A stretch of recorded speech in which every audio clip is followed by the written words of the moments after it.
마이쮸 발치라고 해서 마이쮸 이렇게 콕 찍어가지고 조금씩 앞니 안 나와요 해서 와서 봤는데 이가 나오지 말아야 될 곳에 치아가 나오는 경우들이 송곳니에 염증이 생겼던 친구가 눈 밑에까지 진행이 돼서. 유치는 언제쯤 딱 빼는 게 좋다, 정해진 시기가 혹시 있을까요? 유치를 빼러 치과를 처음 오시면 큰일 납니다.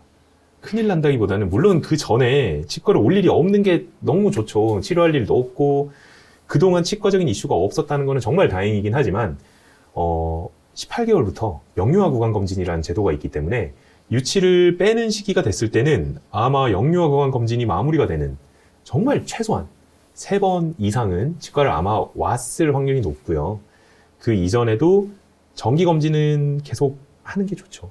발치 시기는 정해진 건 없습니다. 정해진 발치 시기가 정해져 있는 건 아니지만 보통은 이제 만으로 6세가 넘어가면서 아래 앞니가 나올 때 첫 유치를 발치하게 되는 경우가 많습니다. 그러면 그 유치 발치를 하기 위해서는 치과에 다 가서 빼는 게 제일 좋은 거죠?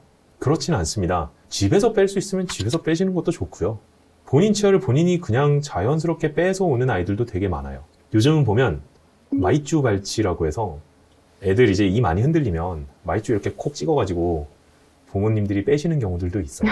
그래서 치과에서 무조건 유치를 발치를 해야 된다, 그렇진 않습니다. 아, 유치는 어찌됐든 발치를 해야 되는 치아잖아요. 그럼 좀 네. 마음 편하거든요. 유치가 만약에 썩었다, 그냥 둬도 되죠?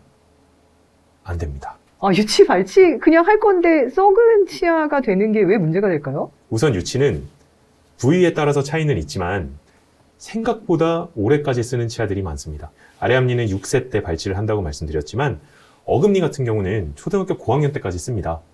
만약에 유치에 있는 충치가 방치가 돼서 그 충치가 안쪽으로 진행이 되고 만성적인 염증이 되거나 아니면 안에 있는 영구치 씨앗에 악영향을 준다면 돌이킬 수 없는 결과가 나올 수 있기 때문에 충치를 방치하는 건 안 됩니다. 만약에 그 유치를 방치를 해서 유치가 제대로 관리가 되지 않으면 그 뒤에 나올 영구치가 잘못될 수 혹시 있다는 얘기인가요? 네, 있습니다.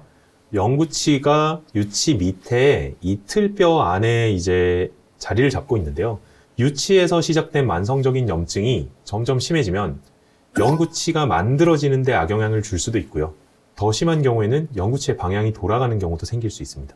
와, 실제 그걸 임상 현장에서 보신 적이 있으세요? 그런 상황을? 네, 많이 봅니다. 아, 많이 보세요? 네. 발치될 치아라고 그냥 오래 뒀다가 이제 만성적인 염증이 돼서 고름주머니가 잡히거나 정말로 기억에 남는 환자 중에 한 명인데 아주 오랜 기간 동안 고름주머니가 유지가 돼서 이게 사람의 얼굴에는 생각보다 많은 공간들이 있어요. 근데 이 공간들이 고름으로 가득 찰 수가 있어요.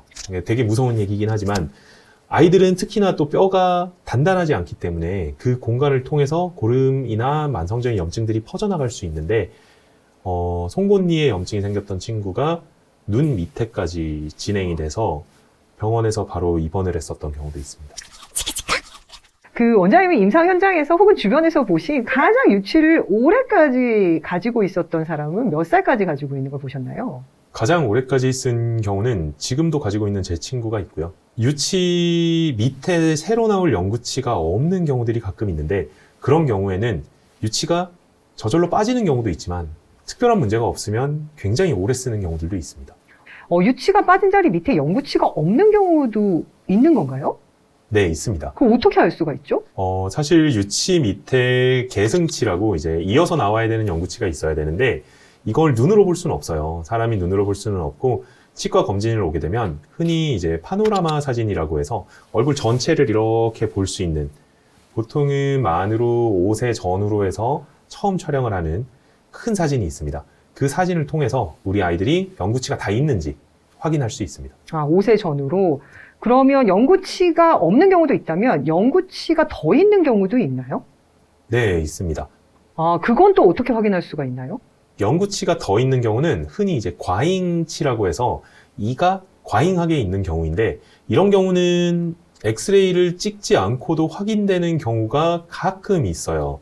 어떤 경우냐면 이가 나오지 말아야 될 곳에 치아가 나오는 경우들이 있고요. 예를 들면 입천장 쪽으로 하나가 더 나온다든지 그런 경우가 아닌 다음에는 마찬가지로 파노라마 사진을 찍었을 때 발견되는 경우가 많습니다. 이렇다면 이게 영구치가 있거나 더 있거나 혹은 없는 증상의 전조다. 이렇게 예측할 수 있는 것이 혹시 있을까요? 그런 게 있으면 참 좋을 것 같은데 없습니다. 사실 치아가 결손이 되거나 치아가 하나가 더 있거나 한 경우는 환자 본인이 느낄 수 있는 주관적인 증상은 없는 것 같습니다. 그나마 고통은 없어서 다행이긴 한데 그걸 계속 두면, 그러니까 영구치가 없는 상태거나 더 있는 상태를 계속 두면 나중에 생겨날 수 있는 안 좋은 점이 있는 거죠. 그래서 병원에서 봐야 되는 거죠. 어떤 부분이 문제가 될 수 있을까요, 원장님? 우선 결손부터 말씀을 드리면요. 영구치가 만약에 없다, 그러면 저는 보통 보호자분들한테 꼭 설명드리는 게 여러 가지 치료 방법 중에 선택지를 다양하게 하기 위해서 이 치아를 성인이 될 때까지 최대한 유지하자고 말씀을 드려요. 흔히 치아를 빼고 나면, 영구치를 빼고 나면은 교정을 하든지 아니면 임플란트를 하든지 예전에는 브릿지라고 해서 양쪽 치아를 깎아서 씌우는 방법들도 있었지만 성장기가 끝나기 전에 아이들이 만약에 결손된 자리에 유치가 빠져버렸을 때는 선택지가 굉장히 줄어듭니다.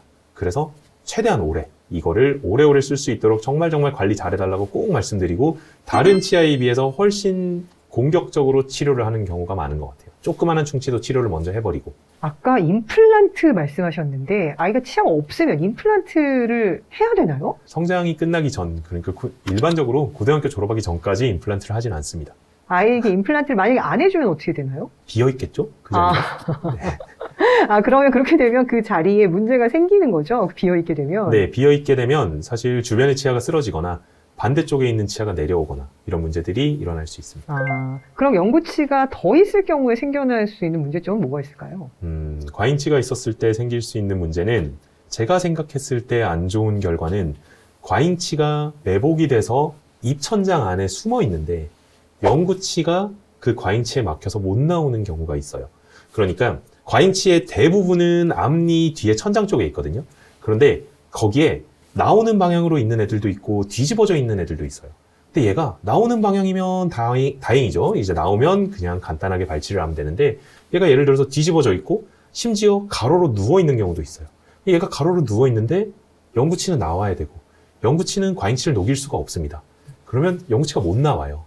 그래서 정말로 치킨님이 말씀하신 것처럼 치과를 전혀 안 다니던 애들 중에 가끔씩 앞니 안 나와요 해서 와서 봤는데 과잉치가 딱 하고 막고 있는 경우가 있어요. 와, 그런 경우도 있을 수 있습니다. 아주 난감한 경우네요. 그러니 결국은 사전에 치과에 와서 검진을 받아서 거기에 대한 대응을 해야 된다. 그리고 대응 방법은 영구치가 없거나 과잉해서 있을 때 다 있다는 내용 정리해 주신 거 맞죠? 네. 영구치 고르게 나려면 사전에 어떻게 유치 시절에 관리하는 게 좋을지 꿀팁 있으면 좀 알려주시겠어요? 유치를 관리를 해서 영구치가 가지런하게 나올 수 있는 방법은 일단은 충치가 안 생겨야 돼요. 이게 사실 되게 무슨 뜬금없는 소리냐라고 생각하실 수도 있지만 유치가 붙어있는 상태에서 양쪽이 붙어있는 면이 썩으면 저희가 써야 되는 공간이 줄어들어요. 그래서 충치 치료를 하게 되면 유치 충치 치료를 하는 이유 중에 하나가 공간을 계속 확보하기 위한 부분도 있어요. 영구치가 가지런하게 나왔으면 좋겠다라고 생각하시는 분들은 특히나 유치 충치도 관리를 잘 하셔야 됩니다. 그러면 유치가 많이 벌어져 있는 애들은 영구치가 고르게 나고 유치가 따따따따 붙어있는 친구들은 영구치가 뻐드렁니처럼 나게 된다는 얘기는 사실인가요? 어느 정도는 사실입니다. 이게 띄엄띄엄 나 있는 애들이 훨씬 가지런하게 나올 수 있는 가능성은 높습니다. 공간 문제 때문에 그런 거죠? 네, 그렇습니다. 그러면 유치 시절부터 치과에 다니면서 영구치가 고르게 나게 하기 위해서 충치 말고 뭔가 교정 관리나 이런 식으로 뭔가 관리를 미리미리 해주세요라고 원장님께 부탁드리면 혹시 원장님께서 해주실 수 있는 방법이 있을까요? 안타깝게도 그런 방법은 없다고 생각합니다. 네, 아이가 성장하면서 겪게 되는 많은 질환들 중에 구강 질환은 정말 고민이죠. 일단 아이들 치과 데리고 가는 순간부터 치과에서 치료를 받는 그 순간까지 부모가 더 우는 건지 아이가 더 우는 건지 알 수 없을 정도로 힘든 상황들이 벌어지곤 합니다. 그렇지만 늦출 수 없고 피할 수 없는 게 치과 진료이고, 오늘 도움되는 많은 정보들 드렸으니 정리하셔서 많이 고민해 보시고 주변에 있는 치과 적절한 시기 놓치지 않고 가셔서 아이 구강 관리 적절하게 잘 시행해 보시길 바라겠습니다. 지금까지 치키와 함께 구강의 모든 것 덴탈피디아였습니다. 다음 영상이 궁금하시다면 구독과 좋아요 눌러주세요. 감사합니다.